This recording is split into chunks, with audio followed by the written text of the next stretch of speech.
avoir des centaines de leads réellement intéressés, des centaines et des centaines de leads, des leads qui appellent, des leads qui écrivent, des leads qui passent à l'action.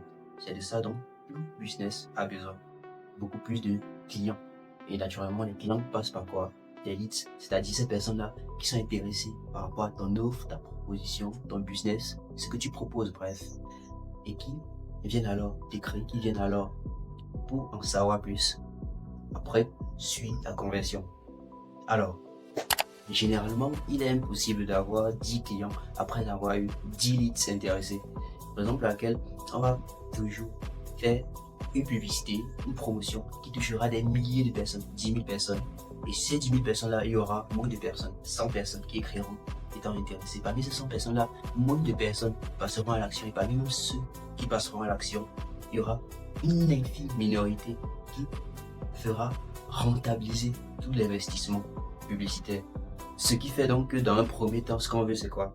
Ces leads qualifiés, ces leads intéressés, pas les leads qui sont juste en mode snow, tu leur écris, tu leur envoies des messages, ils lisent et puis ils ne répondent plus, ils lisent et puis comme s'ils avaient disparu. Mais on veut des leads, ceux-là qui sont vraiment chauds, ceux qui sont prêts, en fait, ceux qui ont vu à travers ta solution un game changer. Donc, à travers, dans cette vidéo, je vais aborder le point des enchères. Et tu vas voir, en le maîtrisant, en comprenant la subtilité derrière celui-ci, tu pourras améliorer toutes tes publicités, quelle que soit la niche, quelle que soit la niche. Donc, qu'est-ce qu'il y a derrière la stratégie d'enchères et comment la comprendre, en fait, comment la percevoir? Avec la stratégie des enchères, tu vas mieux comprendre le processus, en fait, tous les intervenants dans le processus de la publicité. Déjà, on a les enchères. Les enchères ici, c'est quoi? Comme le processus de publicité, incluant les annonceurs, l'algorithme méta, les clients et tout ça. Ensuite, on a les enchérisseurs. Ici, les enchérisseurs, c'est qui? Sont les annonceurs, les différentes personnes qui se battent pour capter l'attention des clients grâce à leurs différentes offres et tout.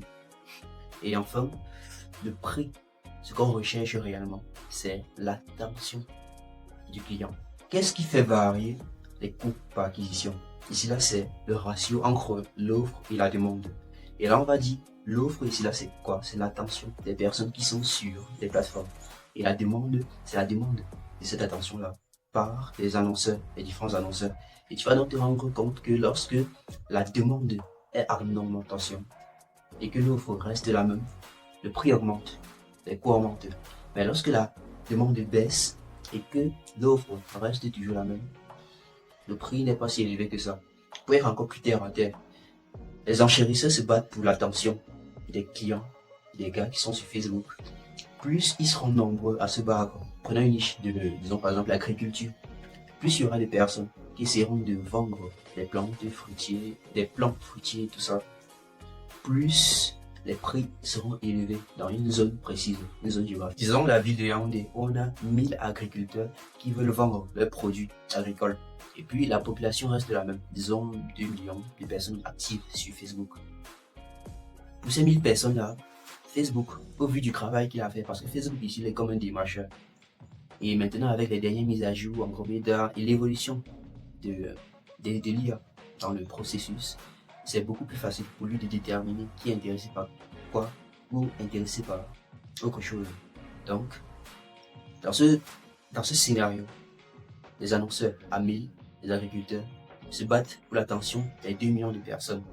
Et là alors, plus Facebook qui est le démarcheur, travaillera dur, plus il aura à faire de l'effort, fournir de l'effort, plus il demandera de l'argent par acquisition. Et donc, si après avoir fait un certain effort, il se rend compte que pour une acquisition, pour les 1000 personnes là, donc chacun, s'il veut faire une acquisition, il devra dépenser $1.